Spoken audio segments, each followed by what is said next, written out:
ये जमीन के अंदर बसा पुतिन का अदृश्य शहर है।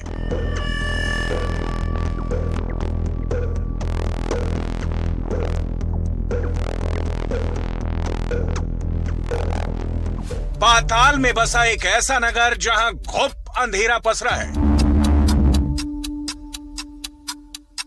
एक ऐसा अभेद किला जिसकी गुफाओं का अंत जल्दी मिलता नहीं।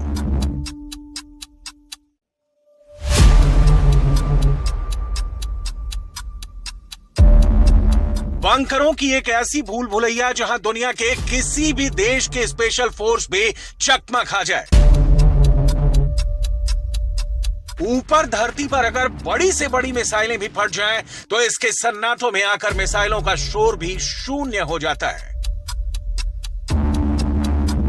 जिधर देखो उधर अंधकार, सन्नाटा, और उस सन्नाटे को चीरता 100% बचाव की गारंटी। ये मॉस्को में जमीन में सैकड़ों मीटर की गहराई में मौजूद बंकरों का ऐसा जाल है जिसे पुतिन का पाताल लोक कहा जाता है। एक ऐसा लोक जो अमेरिका के परमाणु हमलों से भी महफूज है। यहां नेटो का रेडिएशन वार भी खाली चला जाएगा। यूक्रेन युद्ध के दौरान पुतिन ने देश भर में मौजूद हजारों बम शेल्टर को आधुनिक बनाने का आदेश दिया।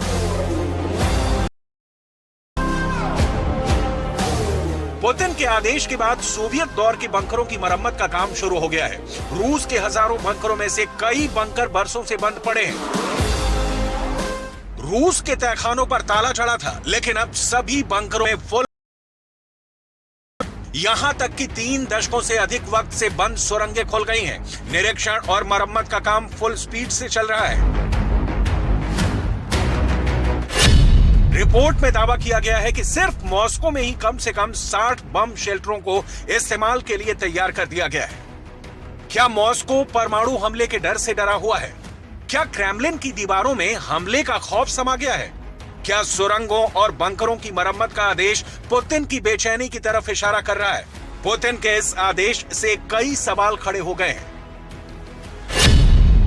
क्या रूस पर परमाणु हमला होने वाला है? मॉस्को पर परमाणु धमाका कौन करने वाला है? क्या रूस पर समंदर के रास्ते होगा परमाणु हमला? क्या क्रेमलिन पर मिसाइल से एटम बम गिरेगा? मॉस्को से जो तस्वीरें सामने आई हैं, उसने रूस पर बड़े हमले की आशंका को बढ़ा दिया है।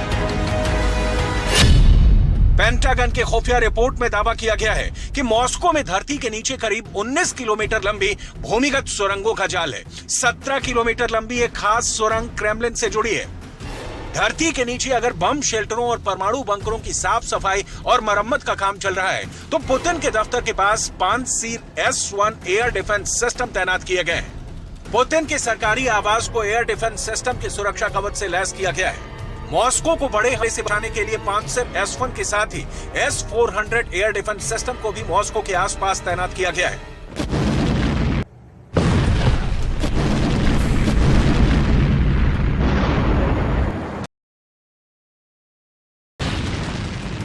ऐसा क्यों दावा किया जा रहा है कि रूस पर हमले का साया मंडरा रहा है?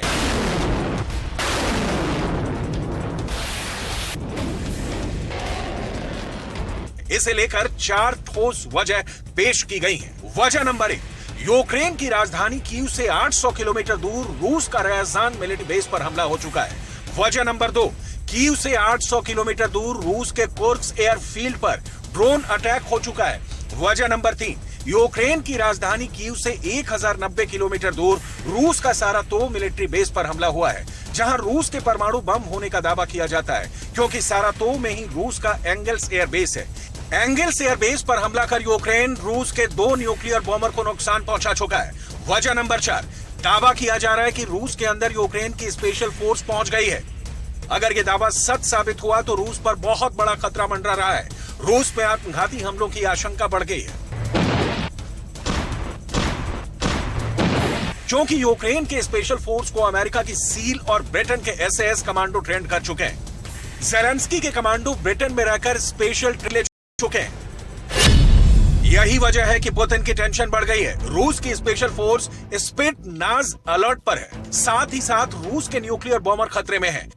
रूस की एक न्यूज वेबसाइट रीडोविका की एक रिपोर्ट ने चेतावनी दी है कि यूक्रेन की धरती से मॉस्को पर हमला हो सकता है। इसके पीछे जो तर्क दिया गया है उसके मुताबिक यूक्रेन के पास पहले से ही 1000 किलोमीटर तक हमला करने वाले ड्रोन हैं, जिसका मतलब है कि मॉस्को पर हमला हो सकता है, क्योंकि कीव से मॉस्को की दूरी करीब 862 किलोमीटर है। दावा किया जा रहा है कि 24 फरवरी से पहले पुतिन पर यूक्रेन हमला कर सकता है। यूक्रेन ऐसा पुतिन पर प्रेशर बनाने के लिए कर सकता है। यूक्रेन के इस एक्शन में अमेरिका समेत नाटो की मौन सहमति हो सकती है।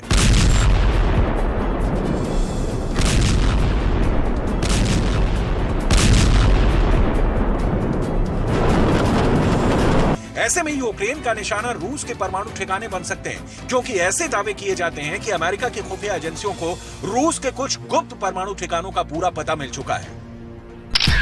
रूस का परमाणु तहखाना नंबर 1, रूस का परमाणु तहखाना नंबर 2, रूस का परमाणु तहखाना नंबर 3, रूस का परमाणु तहखाना नंबर 4,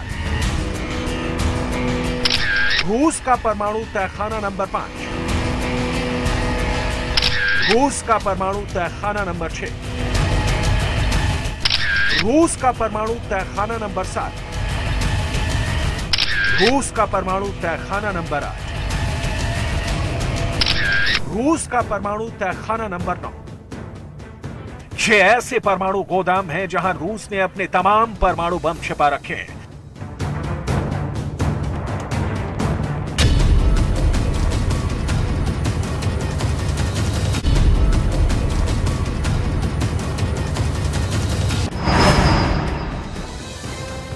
रूस के मैप पर आप ये जो पीले पॉइंट देख रहे हैं, वहां रूस ने परमाणु बम जमा कर रखे हैं। ये रूस के कुल 25 परमाणु तहखानों की पक्की लोकेशन है।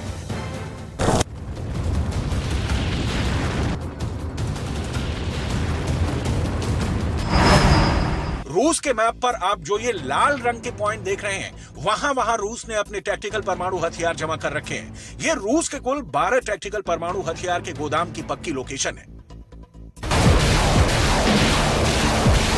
पेंटागन की एक नई रिपोर्ट के मुताबिक परमाणु हमले से बचने के लिए रूस में पुतिन के लिए टॉप सीक्रेट परमाणु बंकर भी बनाए गए हैं। रूस के ये परमाणु बंकर साइबेरिया में बनाए गए हैं। साइबेरिया में रूस के कई परमाणु बंकर हैं, लेकिन ये किसी को नहीं पता होता कि पुतिन किस बंकर में मौजूद हैं। दावा किया जाता है कि पुतिन का बंकर इतना मजबूत है कि उस पर परमाणु बम का भी असर नहीं होगा। पेंटागन की एक नई रिपोर्ट के मुताबिक एक बहुत बड़ा भूमिगत परमाणु बंकर मॉस्को में भी बनाया गया है। ये बंकर मॉस्को स्टेट यूनिवर्सिटी से सटे हैं। दावा तो यहाँ तक है कि पुतिन का सबसे खास परमाणु बंकर इतना बड़ा है कि उसमें 1 लाख लोग शरण लेकर अपने आप को परमाणु हमले से बचा सकते हैं। ये बंकर जमीन से 2 किलोमीटर अंदर है। इसे चट्टान की मोटी और कठोर परत से बनाया गया है, जिसके अंदर मौजूद लोग ना तो परमाणु हमले की चपेट में आएंगे और ना ही रेडिएशन के।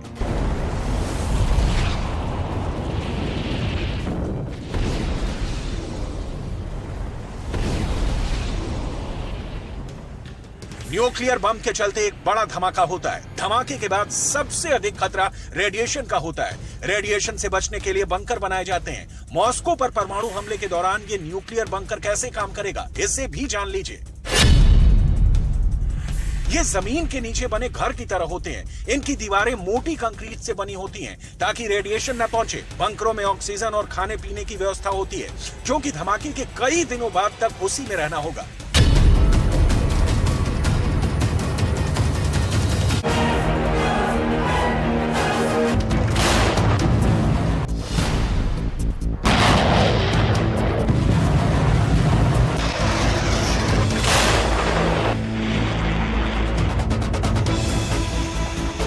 पुतिन को जिस जर्नल पर यकीन था कि वो कीव में घुसकर मारेगा, उसको ज़ेलेंस्की की फौज ने मार डाला। पुतिन ने जिस लड़ाके को इंसान के कंकाल के साथ यूक्रेन को दहशत में डाला, उसका खात्मा भी ज़ेलेंस्की ने कर दिया है। पहला नाम है मेजर जनरल दिमित्री उल्यानोव, जो यूक्रेन की फौज के साथ एक एनकाउंटर में मारे गए। ये पुतिन के सबसे नए हिटमैन थे, जिन पर कीव को घेरने की बड़ी जिम्मेदारी थी।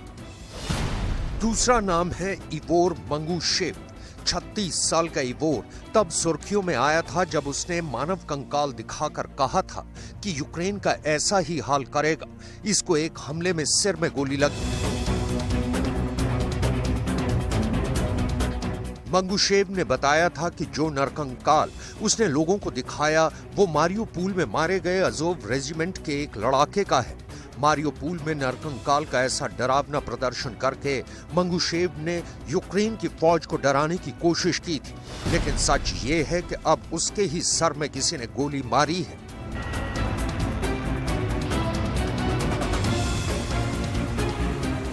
ये पुतिन के वैगनर ग्रुप के लिए वार्निंग बताई गई है, क्योंकि पूरा शक है कि ये काम ज़ेलेंस्की की कीव सैबोटाज टीम का है।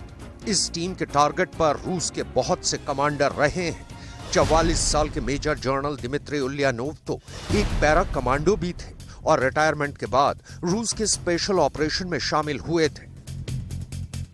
यूक्रेन में पुतिन की 98वीं गार्ड्स एयरबोर्न डिवीजन के कमांडर रह चुके दिमित्री उल्यानोव का मारा जाना पुतिन के लिए वाकई बहुत बड़ा झटका है, लेकिन यह अकेला बड़ा शॉक नहीं है, क्योंकि पुतिन अब तक ऐसे 10 से ज्यादा बड़े कमांडर्स को यूक्रेन में खो चुके हैं।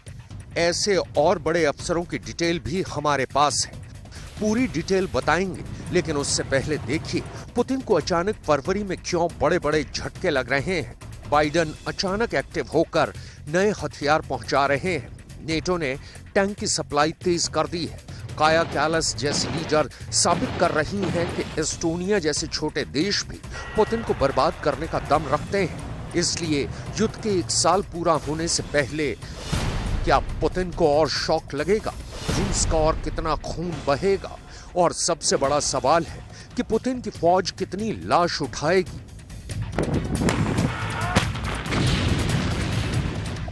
युद्ध का 1 साल और लगातार अपने बड़े बड़े जनरल को खोना ये पुतिन ने बिल्कुल नहीं सोचा था। ये पुतिन के भरोसेमंद कमांडर्स ने भी उन्हें नहीं बताया था, चाहे कादिरोव हो या फिर सर्गेई शोइगु। पुतिन को वही बताया गया जो वो सुनना चाहते थे, और यही वजह है कि यूक्रेन में रूस का स्पेशल ऑपरेशन 1 साल बाद भी खत्म होता नजर नहीं आ रहा। पिछले कुछ महीनों में दिमित्री उल्यानोव सबसे बड़े अधिकारी हैं जिनको पुतिन ने यूक्रेन में खोया है।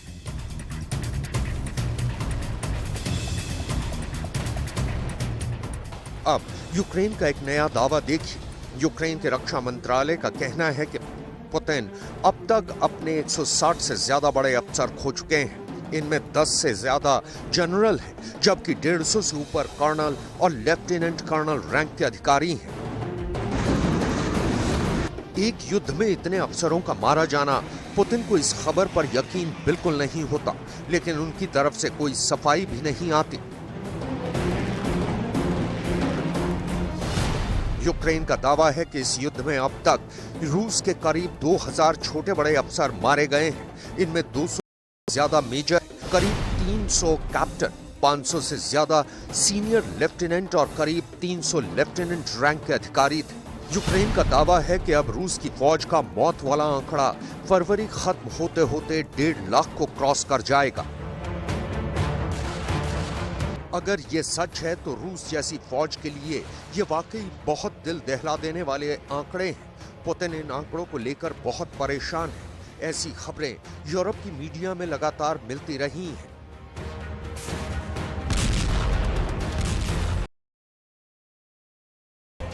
यूक्रेन युद्ध को लेकर मॉस्को में बहुत बेचैनी है और कोई भी सही फैसले नहीं ले पा रहा।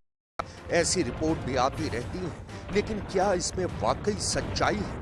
यूक्रेन में जिस तरह के लड़ाई चलते हुए ज़ेलेंस्की ने तो पहले ही कह दिया है कि पुतिन ने यूक्रेन के अंदर मौत का कुआं खोदा है और वो उसमें अपने फौजियों को धकेल रहे हैं।